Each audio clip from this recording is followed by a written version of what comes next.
আপনার মেয়ের দিকে খেয়াল করেন, নবী খেয়াল করছে।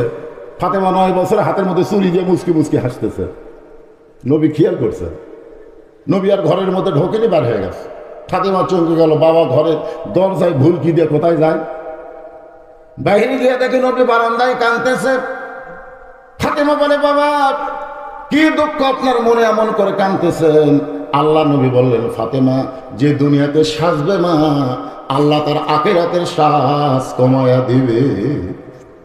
সাথে সাথে চুরি দুটা খুলে মাটি ফেলে দেয়। নবী দৌড়ে গিয়ে চুরি কুড়ে পকেটের মধ্যে ঢুকতে।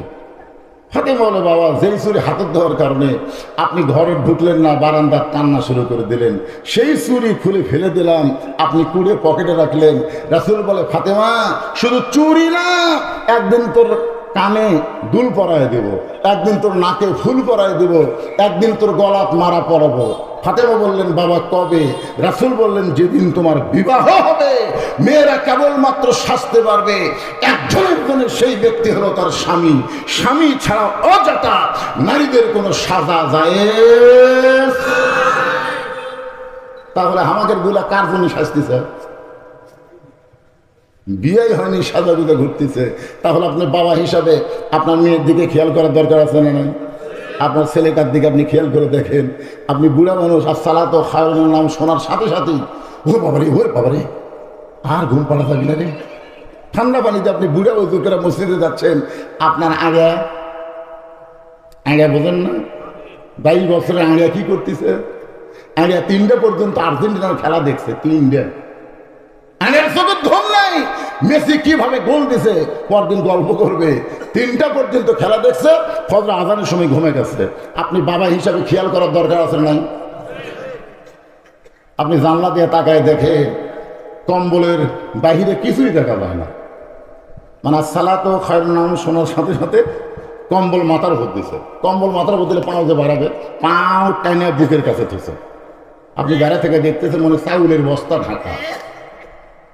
আস্তে আস্তে ঘরের মধ্যে যায়, যেই কম্বল টান দিচ্ছেন দেখতেছেন কম্বলের তলে সাইড টেপের সকালবেলা কুত্তার সাইজ, আর কম্বলের মধ্যে আপনার আগের সাইজ, একই সাইজ। আপনি এখন কি করবেন?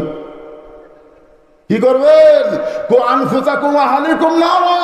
জাহান্নামের আগুন থেকে বাঁচতে গেলে শুধু একলা বাঁচলে হবে না, আহাল পরিবার নিয়ে বাঁচা লাগবে। ঠিক কি না? একটু মনোযোগ দিয়ে শুনবেন। আদম বলে, বাবা শীষ, তোর মা করলো অপরাধ, আমি করলাম ভুল। এই ভুলটা করার কারণে 350 বছর আমি কেঁদেছি। দুনিয়ার এমন কোনো জায়গা নাই যে জায়গায় আমি কান্দি নাই। কানতে কানতে আমার চোখের পানি দিয়ে আমার গাল ভিজে এক সময় গালে পচন ধরল, আমার গালের গোস্ত গুলো সব খসে পড়ে গেল। আমি আদম সাগরে পানি পান করতে গিয়া আমার চেহারা পানির মধ্যে ভেসে উঠলো।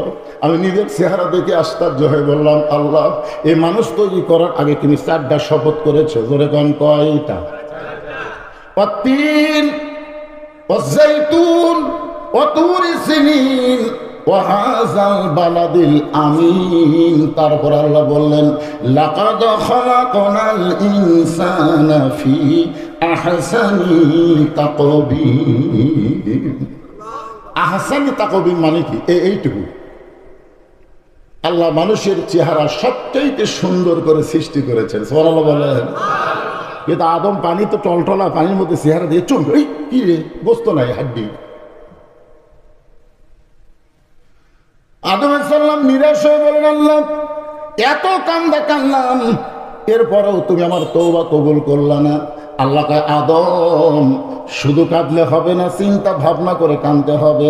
আদম বলে, শিশিরে চিন্তার সাগরে যখন ডুব দিলাম, ডুব দিলে ডুবারও হবে, মুনি মুক্তা খুঁজে পাবে, পুরা হইবে মনস্কাম।